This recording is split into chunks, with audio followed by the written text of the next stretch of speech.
Tonight, federal authorities have arrested a college student for allegedly firebombing a Tesla dealership while on spring break. The Justice Department has threatened to treat attacks on Elon Musk's company as domestic terrorism. Here's ABC's Trevor Ault. Tonight, this college student is under arrest, accused of firebombing two Tesla Cybertrucks in Kansas City, part of a rash of violence and vandalism aimed at the company owned by Trump ally Elon Musk. 19-year-old Owen McIntire was on spring break last month when the FBI says he made a Molotov cocktail out of a vinegar bottle and a rag and threw it at a Tesla dealership. Investigators say these images show the suspect moments before that alleged arson. He's allegedly seen in this video running away seconds later. It's the second arrest this week for alleged crimes against Tesla, which became a target after Musk started leading the Trump administration's push to cut federal spending. McIntire faces one count of unlawful possession of an unregistered destructive device and one count of malicious property damage by fire. Lindsay, Attorney General Pam Bondi says anyone who still wants to firebomb a Tesla property will spend decades behind bars. Lindsay? Trevor, thank you. All right. We've got to talk about Elon Musk and his time. It's coming to an end, unfortunately, as a special employee of the president. And as we leave, it is the 100th day mark for the president and his cabinet. And, you know, on his way out, I'm sure Elon had a lot to say, had some statements to say about the left and their literal domestic terrorist efforts. You know, the American people voted for secure borders, safe cities, and sensible spending. And that's what they've gotten. A tremendous amount has been accomplished in the first 100 days. As everyone has said, it's more than has been accomplished in any administration before, ever, period. This portends very well for what will happen for the rest of the administration. I think this could be the greatest administration since the founding of the country. Well, we all want to thank you for your help. You really have sacrificed a lot. You've been treated very unfairly. Well, they do like to burn my cars, which is not great. You know, it could be better. But you have been treated unfairly. But the vast majority of people in this country really respect and appreciate you, and this whole room can say that very strongly. You've really been a tremendous help. You opened up a lot of eyes as to what could be done, and we just want to thank you very much. And you know, you're invited to stay as long as you want. At some point, I guess he wants to get back home to his cars and his.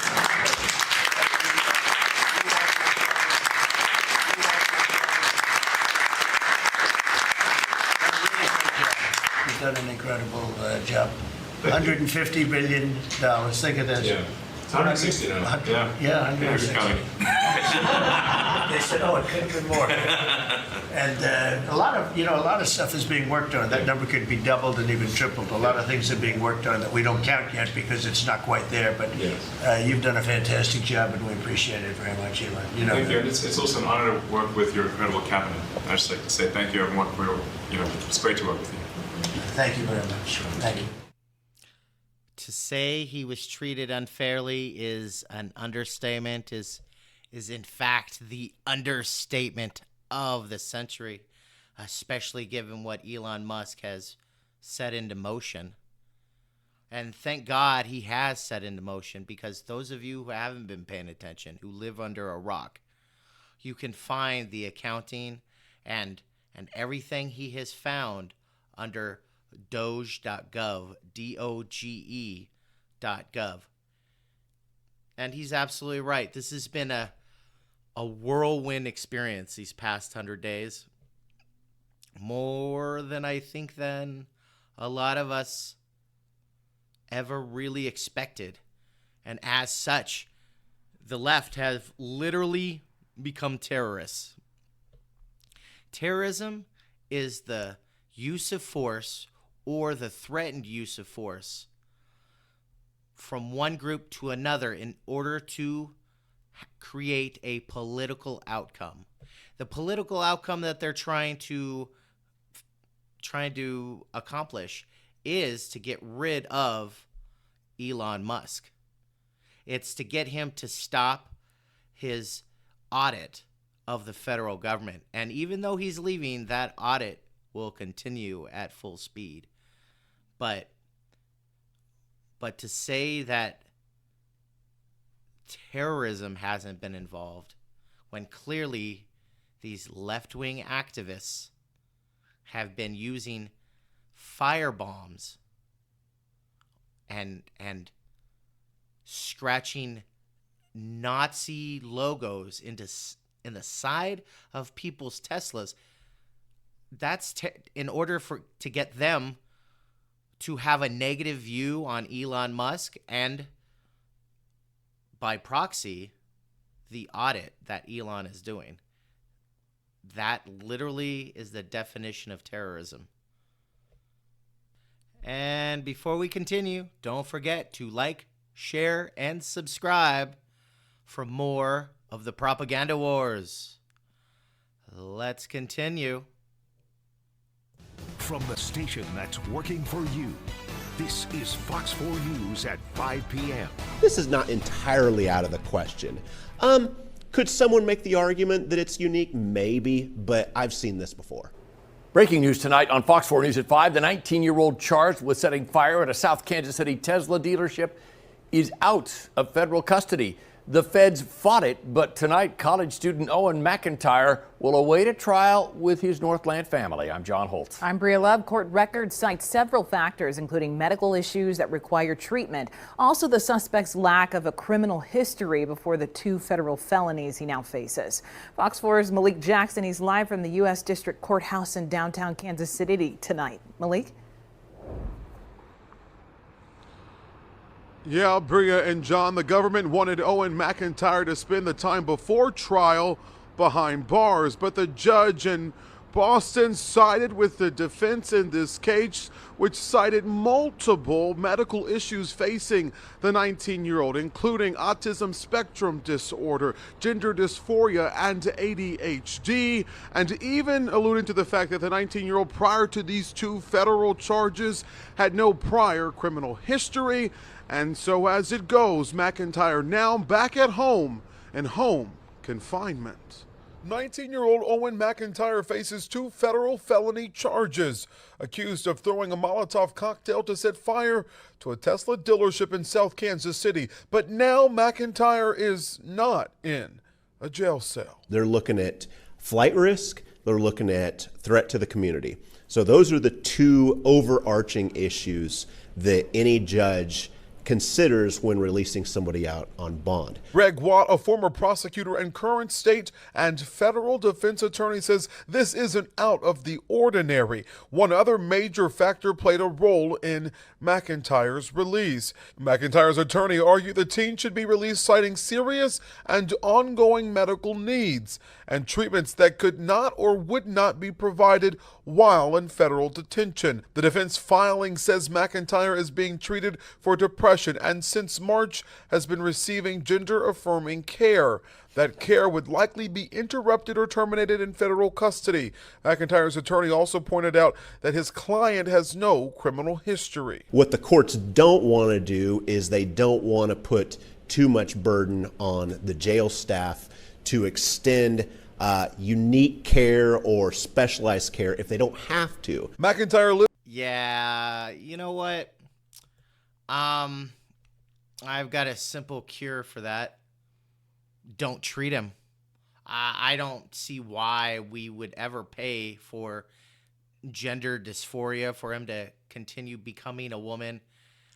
Let's be real. That's not what we should pay for as taxpayers. And as far as his depression, yeah, being stuck in jail for committing a terrorist act is very depressing. And ADHD, hell, I bet you there are lots of other prisoners in there with ADHD and autism. So what this essentially does is it attempts to carve out a little niche for people who are suffering from transgenderism so that they don't have to feel the full weight of their actions, so that they can use it as an excuse to get out on bond, like that's our problem. Like, it's not our problem. And as a matter of fact, they should definitely not be given gender affirming care while inside prison. I don't even know how that's even a question. In Parkville, but attends college in Boston. Among the conditions of McIntire's release, the 19-year-old must live with his parents, participate in a mental health program, take prescribed medication, and avoid all Tesla dealerships.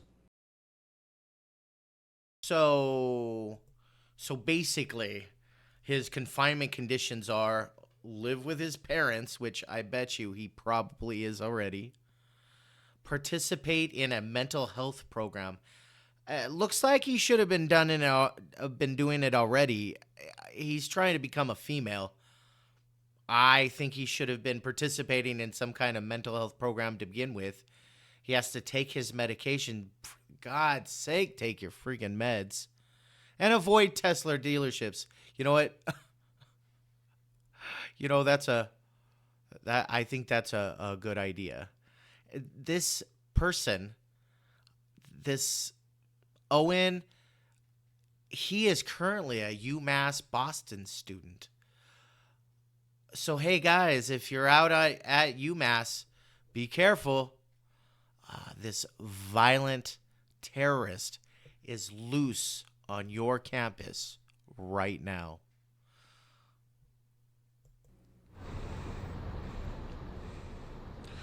Fox 4 reached out to the government. We have not heard back. I also had the time to reach out to the attorneys representing McIntire, and at this time, they had no comment. McIntire will be back in court in the courthouse you see behind me tomorrow at 1 p.m. Fox 4 will be in the courtroom working for you to provide you the latest on this case. At the downtown federal courthouse, I'm Malik Jackson, Fox 4, working. So to recap, this lefty, this terrorist POS decided to take it upon himself to use a Molotov cocktail and set a brand new gray Cybertruck on fire. And then that Cybertruck lit another Cybertruck on fire. Basically, each Cybertruck was worth over $100,000.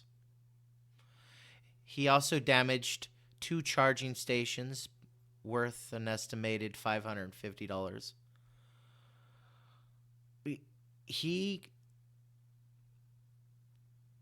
His domestic terrorism at a minimum costs roughly $300,000, probably more when you factor in the use of the Kansas City Fire Department to put everything out.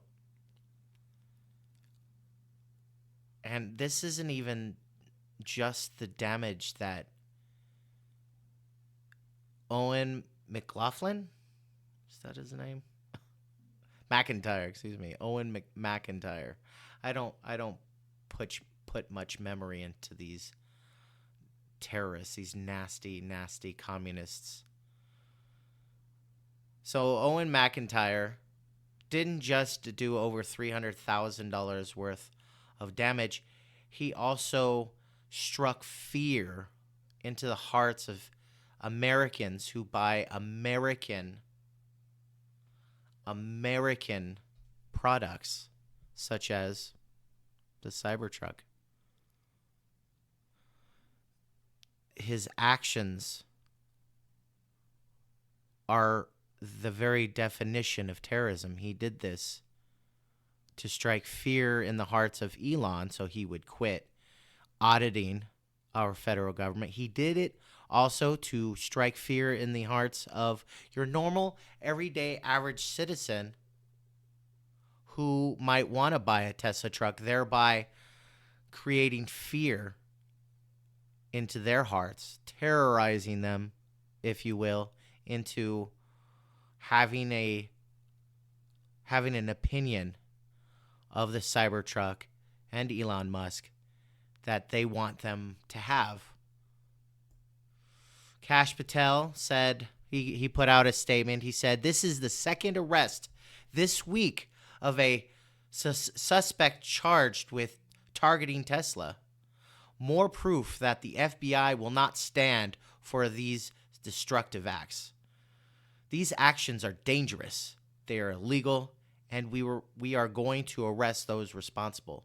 We will work with our partners at the Department of Justice to hold accountable anyone who commits such crimes. I commend our FBI teams in Kansas City and Boston for their work."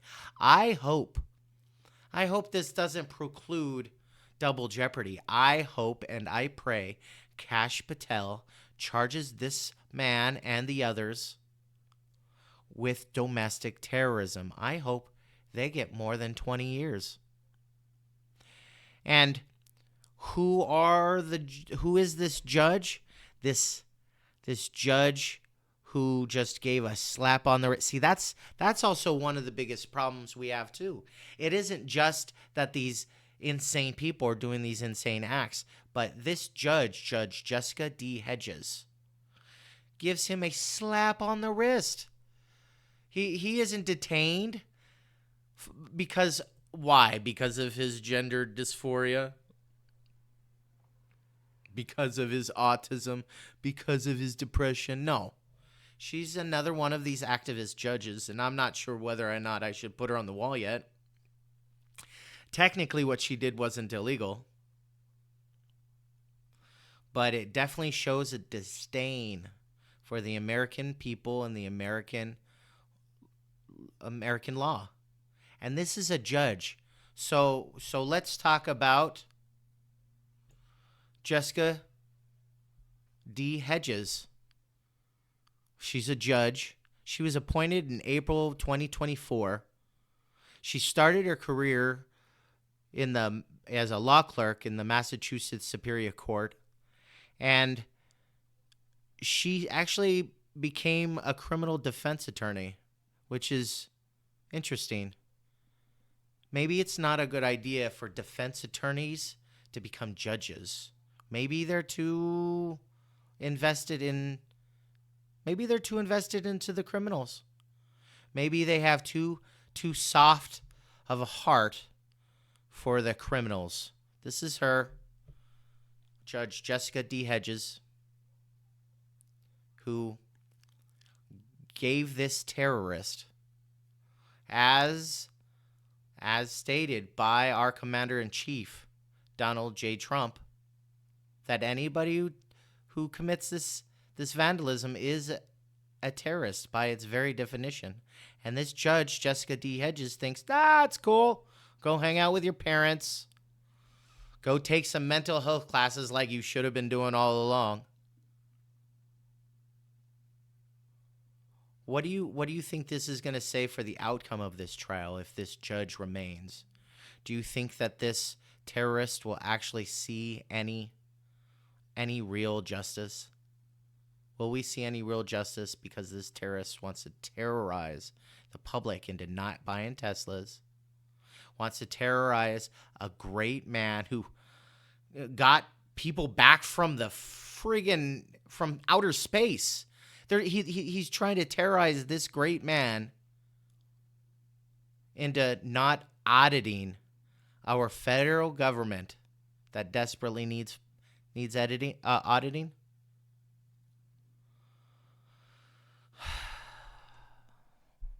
So it's not just the people, it's the judges. Judge Jessica D. Hedges, we're going to keep an eye on you. And thank you very much for joining me on the Propaganda Wars. I am your host, David Taylor, and as always, peace and love.